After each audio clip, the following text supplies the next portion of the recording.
Thank you. The chair recognizes the gentlelady from Florida, Ms. Lee. Good morning and welcome. Thank you for being here with us today.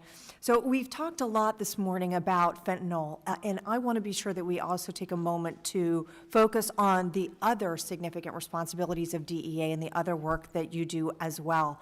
I know in my home state of Florida, one thing that DEA has long been dedicated to doing is fighting Colombian drug trafficking organizations and some of what they bring through maritime channels.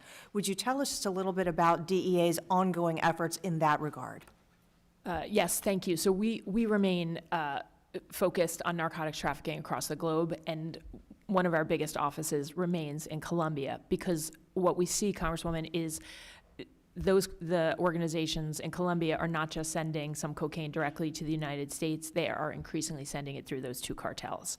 So we are tracking Colombia, Peru, many other countries in South America where cocaine is being produced and is being brought to the United States through all different ways, often in connection with these two criminal cartels that now sort of control the drug markets in the United States. So rest assured, we maintain vigilance on this, and we work very closely, as you I'm sure know, with our partners in the Coast Guard and other law enforcement folks all along the coast of Florida.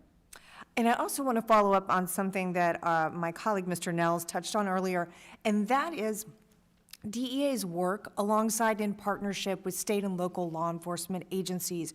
Would you describe for us how and why that is an impactful effort by DEA and what that provides to local communities in terms of community safety? Yeah, so I could not begin to say enough about the men and women of DEA who are out in the field and our state and local partners.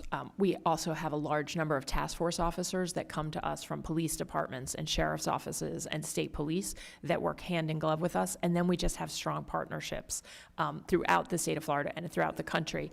We could not do the work we do without those partnerships and without the sharing of information back and forth. Part of what we have been working on internally at DEA is to figure out how can we share even more information, how do we empower local law enforcement, and we've also worked very closely on violence reduction work, something we call Operation Overdrive. We've done it in a number of Florida communities.